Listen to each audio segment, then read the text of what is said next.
Then, moving along, I'm going to present a work that is very different. Uh, so it's like a big parenthesis in that sense. Again, I'm not. I'm actually pretty much like looking at my screen and the work that I see. I just presented, and this is again. I didn't take notes, but I don't necessarily think that is important. But because I'm presenting the perspective, but these are works by a Korean artist called Lee Bai. Uh, and so these works are produced these works are dansekwa, so monochrome expressions. It's a very well established art movement in Korea. Perhaps Korea art is besides the moon jars, which are related to monochrome. The stronger art expression that came in Korea, especially post-war, Korean War, are this, and I personally believe that this work really resonates with the history of Korea. Well, I'm a big fan of minimalism. I think minimalism is one of the most difficult art expressions out there because it's absolute. You're going to have such a big idea, one big concept that you need to condense it into just a few elements of sometimes only one element, and this work does this job really well. So there were quite several, so I'm presenting here two photos. One that was a small work and the other one was big one, and then there was a series of 3 pounds that I didn't take the photo because my production, I need to get a production assistant working on that.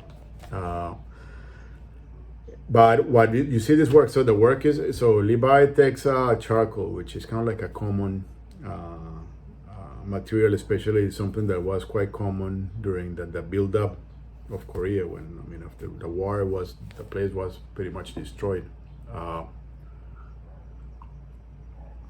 And he's taking these elements of taking this charcoal, which is this very inexpensive, cheap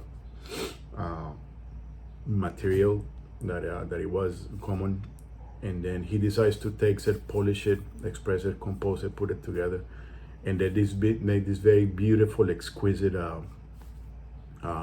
expression representations.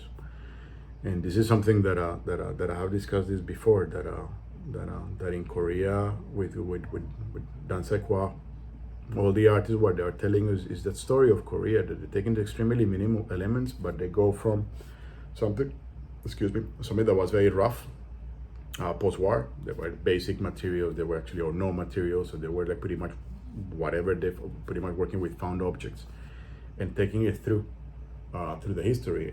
And now this work, the reason why, and you look at it, the work, it looks extremely beautiful, extremely exquisite, it looks very elegant, which is Korea today.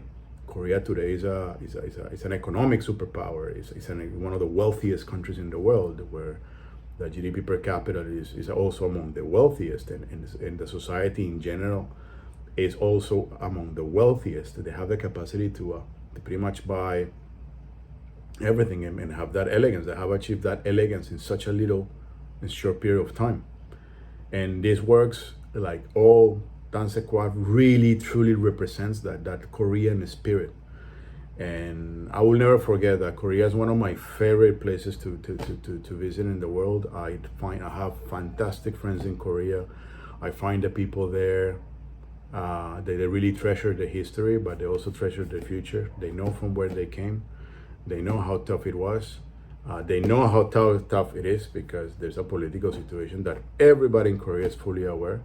But they have this resilience and the spirit. They have a spirit to strive, and you always find that in all the great masters of Korean minimalism is that the spirit to strive, and the spirit for excellence. So fantastic work. I mean, everybody that knows me well knows that I'm a big fan of Korean art, and I recommend anybody that is unfamiliar, take pause, stop your feed about people and stop it, and go and look for the great Korean masters, and then you will understand what social resilience is.